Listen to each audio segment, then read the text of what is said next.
gonna be interesting. Hey, y'all. Welcome to our Friday edition of Black Coffee, Honey, and Grits. And I am Dr. Jamesia, the nurse practitioner extraordinaire. I'm also your intermittent fasting and mindset coach, YouTube influencer, speaker, author, all the things. And my girls are with me today. I would like for them to introduce themselves. I'm going to pass it on over to you, Carmel. The mic is yours. Hey, I'm Coach Carmel. Happy to be here. Thank you, Dr. Jamesia. I work with individuals who have come to realize that they're craving sugar a little bit too much for their own good. And I work with them to help them combat whatever chronic conditions that might come along with it, like chronic fear, prediabetes, etc. But I'm here encouraging each and every one of you to add more plants to your plate. All right, you, Debbie Maisha. Hello, everyone. My name is Debbie Maisha, and I am the founder of Black Lotus Tantra community. It is a community of healing, empowerment, and liberation for Black women. And inside of it, we speak about sex, magic, and Tantra. Passing it back to you, Dr. J, because we're doing all the things today. We're doing all the things. We're doing all the things, y'all. And listen, I'm going to tell you guys off the bat, I am in a different location. So a lot might be going on behind me, but don't focus on that. I'm just in a different location. Noise may happen. It's okay. It's all good.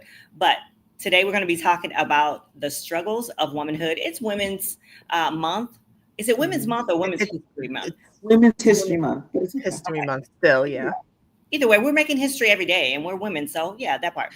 But anyway, we're going to be talking about mood swings, relationships, vaginal dryness, motherhood, and whatever else. But my question is, why didn't anybody tell us that being a woman was going to be like this? Like, there are some joys, there are some ups and downs, but who knew? So, first of all, I think it's great how you throw vaginal dryness in everything, and I think it's definitely a topic worth talking about. I just love it. I'm like, yeah, let's talk about the vagina. Y'all know I do throw it into everything because listen, it's a real thing. And I mean, not to skip to vaginal dryness, but first let me just say we're Black Coffee, Honey, and Grits today. And if you've never even introduced ourselves. We did introduce ourselves, but it's just us as a group as Black Coffee, Honey, and Grits. But if you've never been here with us before, ladies, we're the Black Coffee. Our lips drip with honey, and sometimes we got a little bit of grit. We've got sass, class, and all that ass all the time. And we're just real women having real conversations. And today we're going to have one. Maisha, she left, she went away, but she'll be back. But anyway, again, so we're going to talk about the struggles of being a woman. And yes, I do throw vaginal dryness in there because it's a real thing. And I think it's even more a real thing because I do talk about it on my channel. And I have experienced it and I deal with it. I struggle with it. And other people do as well. And people come to me and talk to me about it. So I throw it in there. Anytime we're talking about women specific stuff, I throw vaginal dryness in there. But yeah, but it goes back to why didn't anybody tell us? Like, what's happening, right?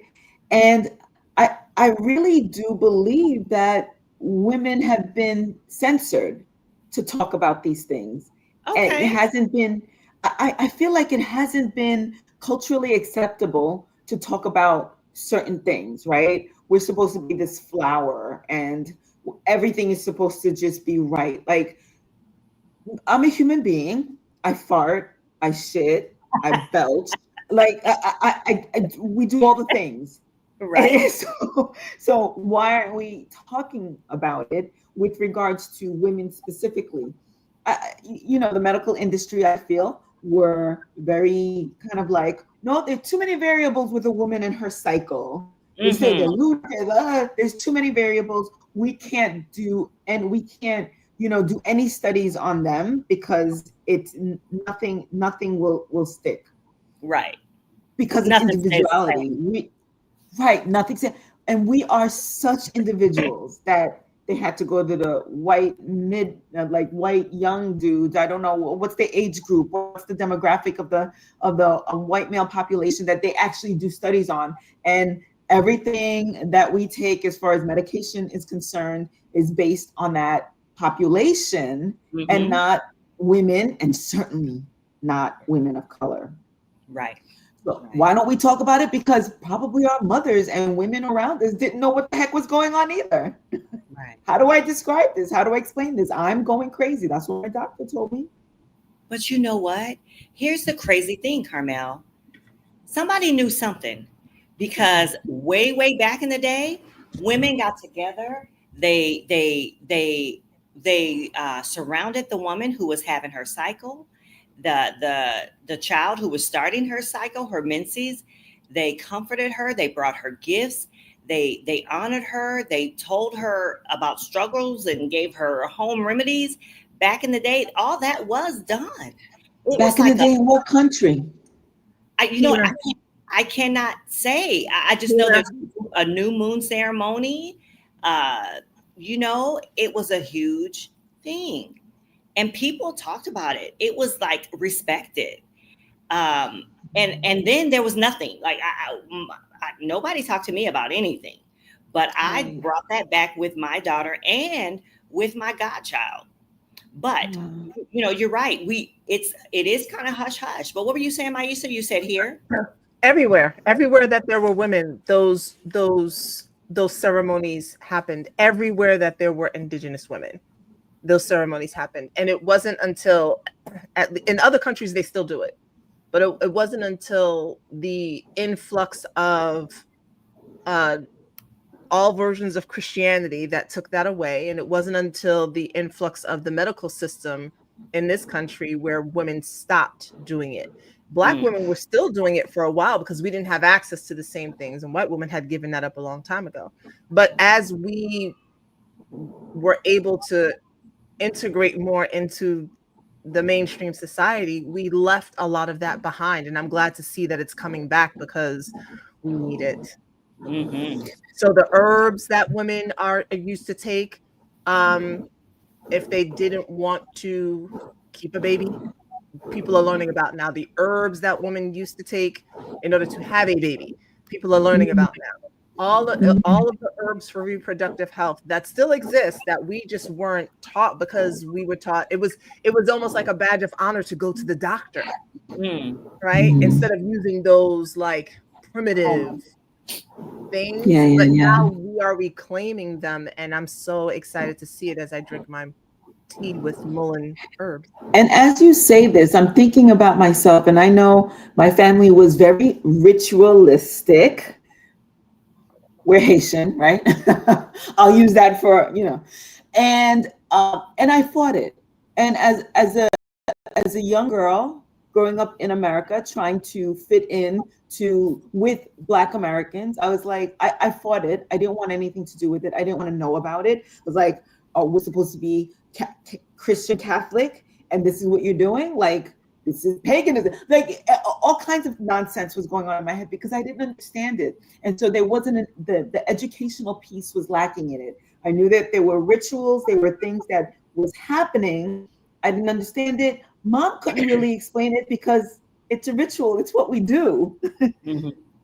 But I was fighting it tooth and nail. So if it's coming back, I know, given the time that we're in, it's 2025. I know these rituals will come back with explanation, education, understanding, and younger girls, women, people will be able to embrace it in a different way.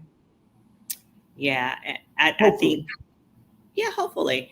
And the reason why I brought this up, not only because it's Women's History Month, but because even in light of everything that we have to juggle, everything we have to do as women, we are looked at as if we should be able to handle all of it with a smile and still perform our everyday expected duties as a mother, a wife, girlfriend, friend, entrepreneur, whatever, in light of lack of support. No, seriously, lack of support, lack of appreciation, all of those things. And we struggle with all of these biological things happening to our bodies And you can't really explain it to anyone who's not a woman or who's not experienced certain things as a woman, or a younger woman who's talking to an older woman, or whatever. There's just a lot of struggles. So that's part of why I said, you know what, let's just talk about this a little bit, because here I am over here trying to, make sure my kids are taken care of, make sure I'm taken care of, make sure my man taken care of, making sure my friends are taken care of. I'm like, you know what? Being a woman is a lot. Or being me is a lot too. there's that part too, and I think we've taken on a lot that we don't have to, but now it feels like it's expected of us to do it. And I think part of it is we have to let it go, and not, we have we want to be in control of things, because that way we know, because we know what's best. I mean, I know for sure I can be that way. And we just have to let it go, so we don't have to actually take care of all of these people. We can trust that they can actually take care of themselves. And if they don't, they'll be all right. Like they will figure it out. I think it's a struggle for us to be women, because society isn't set up for us anyway. The 40-hour work week isn't set up for women, it's set up for men. The way we have to work isn't set up for women, it's set up for men. And so we struggle because we're trying to fit into something that we biologically, and this doesn't mean that everybody's supposed to stay at home, because women always worked. Okay, we always did work. But this type of grind, hustle, wear and tear, it becomes a struggle for us, for real. And the older we get, the worse it gets, because our energy levels they're not depleted, they're just going to different places and spaces. So we need a lot more rest, Yeah. I think we're realizing that, and we've had this conversation before, where the older we get, we kind of like we reclaim our freedom, what it is that we want in life, what it is that we want to do, how we want to go about it. Like we really come into ourselves, gain our identity, and speak up for ourselves too. And we're more true to ourselves than we have been. And I think there's a few things that's happening there. Yes, that comes with age and a certain awareness, but I feel like this conversation is being had a little bit more, which is beautiful. And we might be an anomaly, I don't know, because we are actually surrounding ourselves with like-minded people. So this conversation is actually being had, which is beautiful. I'm just hoping that it's reaching people outside of our circle too. Yeah. Right? And even one or two, that's totally fine, right? It's for me, I guess for me, the biggest thing I think about too is like, I constantly tell myself, you're in perimenopause. You are in perimenopause, right? So, but it feels like there's someone else inside of my body, like that I did not invite in here. Like this is not, and it's like I try to control it, but then, oh no, it takes over. And not like a Dr. Jekyll and Mr. Hyde type thing, but like, say for instance, I really wanted that small little Snicker that I left on the counter downstairs in the kitchen, but my son comes by and swipes it and just throws it in his mouth. And I'm crying because now I don't have that little piece of Snickers because I wanted it. And upset about that little piece of Snicker. But you know what I'm saying? Just little things that your hormones are hijacking you for, and you can't do anything about. Yeah. So, Yeah. Woo! Go ahead. So is that part of that brain fog that they talk about, or is that just kind of all of it? And our hormones are changing, so our brains are pruning as we get older. The synapses they're not dying, but they're like, we don't need this anymore. and our hormones are rearranging themselves because there's certain things that we don't need anymore. And so that transition process is kind of like going through puberty. Like you're a girl and all of a sudden there's breasts popping out and blood and mood swings because your hormones are rearranging themselves. Mm-hmm. So we're doing the same thing as older women. It's it's definitely a cycle. Yeah, we go through the monthly cycle, but these life cycles as well. So I'm glad that you mentioned the puberty, because these young girls, they go through these mood swings. They don't know what's happening. Nobody can really explain it to them, and then it gets all swept under the rug as if it's a joke. Like if I get emotional, you on your period? Like, why does that have to be the only thing? But we are definitely, with these hormonal changes, we are definitely, it affects us in different ways that we don't quite understand. That if we paid a little bit more attention to our cycles tell us so much, then we'd be able to offset some of the things that happen during the course of the month with regards to our moods and how we perform, how we show up physically, etc. But we're so busy trying to fit in. At least I was ignoring all those things. I didn't want to see any of those things. I didn't want to admit that I am different than my male counterparts. I just wanted to show up exactly like they do. And then now fast forward, we're going through this time of our life, and estrogen was such a huge friend to us. I remember thinking, oh, there's going to be a day when I don't get my period anymore. But that's estrogen kind of like saying, peace, good luck, okay? And it's because it does so much for us in our bodies. And now I miss that hormone, I got to tell you. And so, yeah, now we have to literally now get and pick up the slack that estrogen left us with. Like estrogen took care of us for so long, and now we're just kind of like, now I got to do for self. And that's literally what's happening. And for us to pay attention and realize, Dr. Jamesia, when this stuff happens, like, it's not the Snickers. I just have to,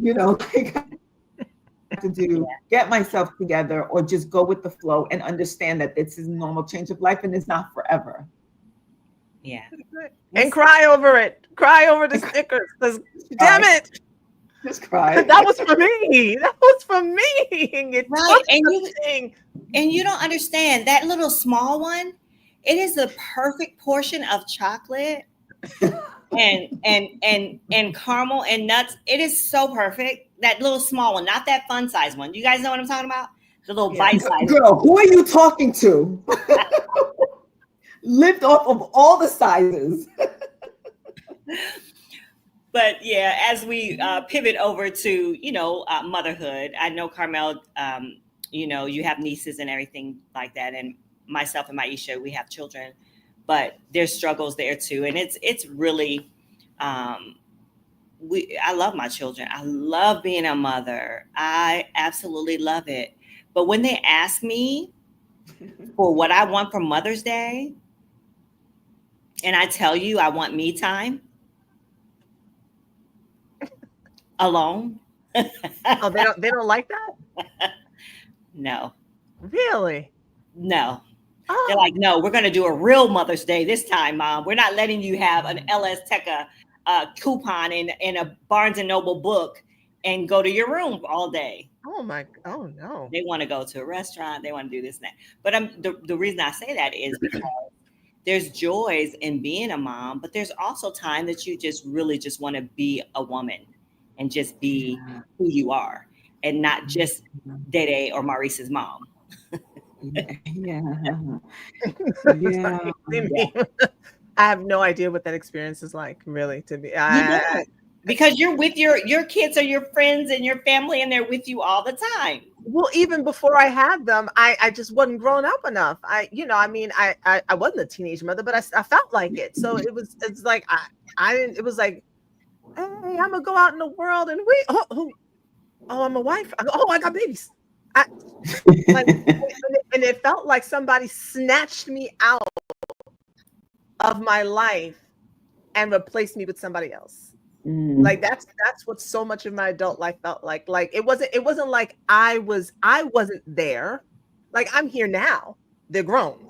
But when I had them, it was like, because that was not the experience I was searching for. Right. Right. So it was like, what? But if for Mother's Day, well, let me say, I don't do Mother's Day. So when it comes to Mother's Day, I've always stated from the very beginning, what do you want for Mother's Day? Absolutely nothing, and leave me alone. That has been I don't want to go out. I don't want to get dressed up. I don't want to be in a noisy place. I don't want to eat brunch. I just want to be left alone in a room to read a book and watch TV. And that is exactly, that's it. I don't want any of, and nothing, none of it. My mother liked all that stuff. My mom too. Yeah, I'm with you, Maisha. I'm with Yeah. you. And then there's my mother, but I was like, do we really need to do this? Can we just say, hey, Mom? And that's another thing too, Maisha, that you say that it's like, okay, so then the things we want for us, we think other people want also. Whereas your mom wants all the glitz and glam, but you don't want all that. She was a Leo. That's the thing too. So that's the thing too with being a woman, the struggles of being a woman. We are sometimes not saying, hey, you may want that and you may think that's going to make me happy, but you're not listening to what I want. And I desire this and I want this. Yeah. But we get guilty. We get that feeling of, okay, well, if y'all want to take me, or okay, if that's what you want, that's a struggle also. It is. Your happiness is more important than mine. Yep. Right. And that's my wish, is to be left alone, and you don't even want to satisfy. And that's like the easiest thing, but it's the hardest thing, because women don't know what they want. Celebrate you. But, say that one more time. Because women don't know what they want. Right. And you know who helps with that idea, and that keeps us infantilized, Hollywood? It keeps us in doe-eyed girl mode. Yeah. You know, what do you want? I don't know. It's not that simple, right? From the Notebook. It's like, no, she knew what she wanted. Yeah. She just didn't want to disappoint everybody else. Yeah. Right. Yeah. So it's like this whole idea of, I don't know what I want. Just whatever you want. I'm okay. Right. I'm easy. I'll just go with the flow. And I remember reading somewhere that men have boundaries. They have non-negotiables, right? They have what do you call it when, if you're dating somebody and no, you're just not the one. They're able to say, no, I don't want kids. Goodbye. Meanwhile, she'll be like, well, okay, maybe we don't need kids. Right. Maybe we'll, and then 5 years into the relationship, like, I don't know what I'm doing here. I wasted 5 years of my life. No, sweetie, no. You kind of made that decision to step, like not keep your boundary, not keep within your boundaries or whatever. And so struggles of womanhood. The two of you are speaking about motherhood and being moms and things like that. And I remember, I'm always jumping in and saying, oh, how I wish I didn't have children.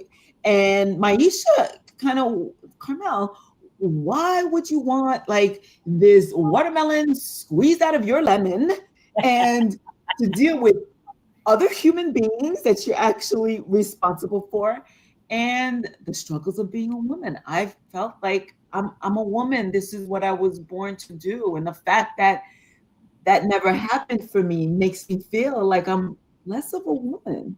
And for a long time, I felt that. And there's still a part of me that still feels that way, even though there are countless women out there that don't have children, don't even want children. I feel like I was deprived of even making that decision that, no, I don't want kids.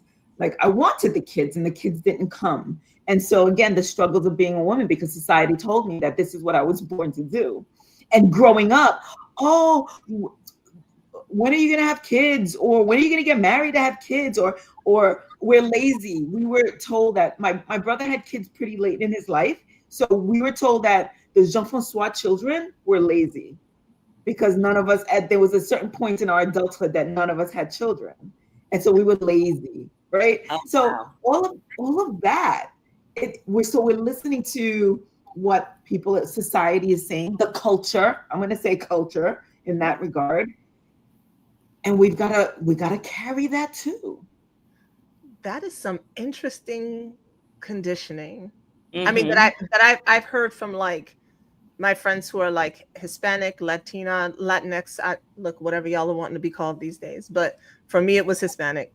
But from girls I knew who were Puerto Rican, Dominican, that I heard a lot from, like, it was just expected. Like, you graduated high school, maybe you were going to go to nursing school, maybe you're going to go to college, but you're going to pop up them babies. You were getting married by 21, 22, right? Mexican too, right? You were getting married.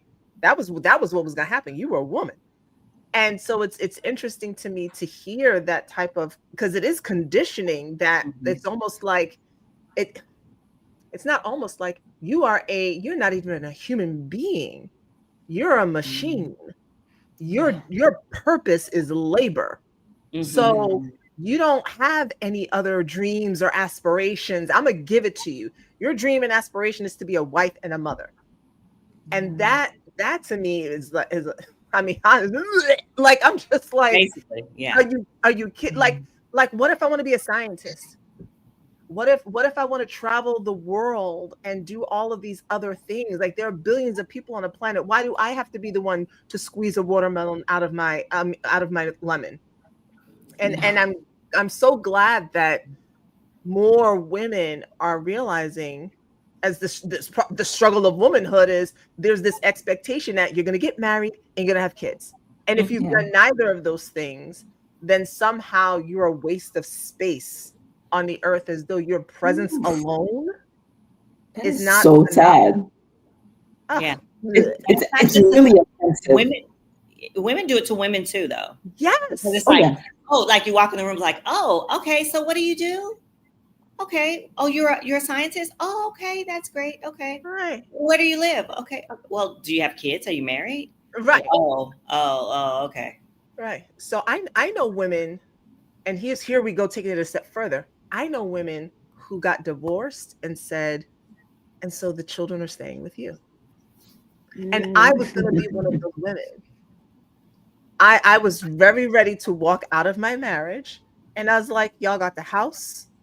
It'll be good for you. I'm going to go live with my mom. I'm going to get myself together. I need some mental space and a break, until my kids were like, no, leaving us with this guy. But I was fine. I was fine. Yeah, leaving them where they were at. That's exactly what happened with me when I got divorced. I left, and they stayed with Dad, and Dad was like, "You're not getting my kids," and I was like, "Well, okay." But in my mind, I'm like, my kids already know that I love them, and they're gonna make their own decision. And just like you said, they were like, "Oh no, we about to come over there," So exactly what happened. Because I was like, I love that woman are taking it that step further as well. Like, we are more than this idea of womanhood has become wrapped up in what we can do. Right? Okay, you're gonna you're here for insertion and push out new babies. And I'm just like, oh, but you should also, but don't be a stay-at-home mom, right? Because then women will come for you too, because you stay at home all day. Oh, so you don't really like struggles of a woman where one family member, who's saying, okay, Haynes World says we listen, but we don't judge. We are so hard on ourselves. We don't get a chance to enjoy our lives. We need communities like this to build us up. That's what we're building here. And we were in such need of it that we created it, Haynes World. So thank you for saying that. So just what you just said, Maisha, I have a family member who was a stay-at-home mom, and another family member, same age, attorney. And she was just like, what are you going to do for your children? What kind of example are you setting for your children being a stay-at-home mom? And if he leaves you, you have nothing. Like, these words came out of her mouth. Woman to woman. It's disgusting. Where is the support? Where is that wasn't my route? But you will find, like, they're each fulfilling in some regard. Maybe We don't, but it's not for us to judge in that way. How dare we? It's not. And I've done it. I mean, listen, the beauty of getting older is that you go with every passing year, I'm able to listen and not judge. With every passing moment, I'm able to go, well, that's the life they chose, and I'm good with it. But don't catch me in my 20s when I was a stay-at-home mom, struggling with a 1-year-old and a newborn. Don't let me see you with a nanny. She want to take care of her kids. Don't let me see you, out working all day. She's not going to have a relationship with her child. I get to stay at home. That's another one, right? All day long. I'm at home. Everybody should be doing this. Oh my gosh. I mean, let me tell you, 6 weeks, they give you that 6 weeks of leave. You was out. I was like, take this baby. Take this baby. I know something's wrong with me. I don't know what it is, but I didn't get the mother bone. I didn't get the bone that says I need to be with my kids 24/7. I'm going to make some money. Take this baby. 6 weeks, I was out. I was back at work. And I'm sure there were some Aishas around the corner saying, oh, she ain't gonna have a relationship with her kids. I'll tell you something. I love them little stanky things, but I also needed to set a boundary and be who I was. Yes. And be okay with it. Because I was like, hey, I need a break. I needed a break so bad. I wanted to go back to work at 4 weeks. All this, I needed a break. Breastfeeding, up all night, no sleep. Girl, I was like, I want to and that's all right. That's another struggle of womanhood. This idea, and this goes beyond motherhood. This idea that we have to give up who we are. If it's in a relationship of any kind, relationship with a man, right? Relationship with your kids, relationship at work. We are supposed to give up who we are completely and fall all into whatever this other external thing wants us to do or be or have. Men aren't asked to do that. Mm-hmm. True. Right? It's like if there's always this, well, if the man gets a job, right, across the country, aren't you gonna follow him and go where he goes? Because you're the woman, right? So you have to give up all of who you are and what you do. That's crazy. So and another struggle is my sister and I being the daughters of a woman that was suffering with Alzheimer's. All of a sudden, she was in our lap, and we had to take care of mom. My brother was raising a family, yes, and so I love my brother dearly, but you were he the literally daughter's the girl. And so my sister and I, thank God we had each other, because our lives pretty much stopped. I remember dating a guy and starting to date a guy, and I told him I wasn't that much into it, but I was actually interested in him and getting to know him. But I told him, I was just like, this is not gonna work because I'm a caregiver. And what is our relationship gonna look like? Maybe I kind of like backed out and didn't give the relationship a chance. But I didn't feel like at 30 something, a guy that I'm just dating has to now deal with me caring for a mother who can't care for herself. So my sister and I would play tag team. I'm coming home late. What are you doing? And, we arbitrarily went out and just kind of like tried to enjoy, but we always knew we had this responsibility back at home. So we pretty much gave up everything for those 5 years that she was living with us, 5 years, whatever. And there you go. We were the daughters. So we were taking care of mom. And yet we were still trying to be young women, establish ourselves in this world. Again, responsibilities. Yeah. And so we go from, the mood swings, the being moms, the being in relationships. And again, Carmel, as you said earlier, I weave this into everything, but then nobody tells you about vaginal dryness, painful sex, low libido. Yeah. That comes Now, some of y'all haven't experienced that yet. And it does come and go. It waxes and wanes, right? But nobody talks about that. I rebuke you in the name of whoever. No, not on over here. We're not. Because when we do see women of a certain age on TV and in the movies in Hollywood, they're all hot and bothered, and they're all how do you call it, the cougars? They're all cougars. They're all doing it all the time. They're all great, best sex of their lives. Nobody ever talk like where was the talk about this? Like, but that's true too, though, Carmel. Oh, but not everybody. Not everybody. They tricked me. Not everybody. But it is true too. So you want to have the conversation because it's it comes and goes. So sometimes you're flowing and you're moist and you're horny and all these things, and then sometimes you're like, if you don't get away from me. So anyway, those are our struggles. Look, all of it could be in the vaginal dryness because you got mood swings and issues, and dealing with the relationships and the boundaries. Yeah, you're not gonna be like, don't. No, it'll tell you how you feel. Mm-hmm. Yeah. Well, I rebuke that. Figured we have a little fun conversation today and talk about the struggles of being a woman. So there are the hot flashes. We talked about vaginal dryness, but we didn't talk about hot flashes. I don't really have those. Everybody doesn't get it's every symptom. Really. Yeah, everybody's symptoms are different. Like I've got, what happens is that I go through phases of symptoms and then they stop and then something else comes in. The worst thing for me so far has been and I didn't realize this was a thing, but now I know, and I'm telling my daughter, is feeling like something's always crawling on me. That is the worst feeling. That was annoying because I would go to touch my arm and there's nothing there, and I'm just like, and I would feel it in my ears, and it's just like, and I'm over here like it's like ants on you. That was the worst thing. The worst. Other than that, I mean,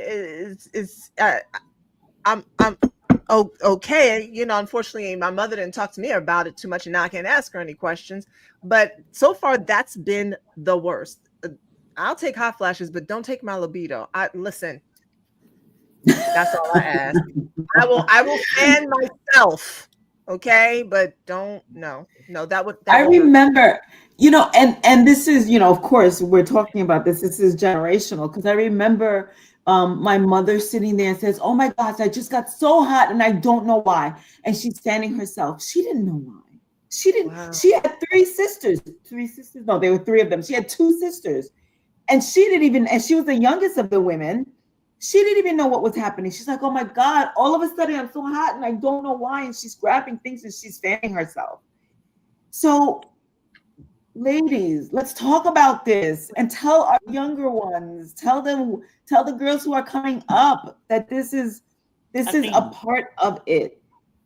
It doesn't happen to everybody. The vaginal dryness, the hot flushes, the low libido. It doesn't happen to everyone. You could get a combination. You could get all of them. Yeah. But just be aware.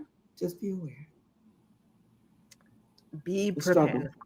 The struggle is real. The struggle is real, and I'm glad you brought that up, Maisha. I know we're about to close out, but I'm glad you brought up the feeling like bugs are on you, that they're crawling on you, and no one, and I mean no one, talks about this as a symptom of menopause, perimenopause. Dr. Jamesia, the first time I heard that, it was from you. The first time I heard that, it was from you. Mm-hmm. And the most recent thing that has happened to me is that I felt like something was on my back, like scratching me literally on my back. Or when my clothes would touch my back.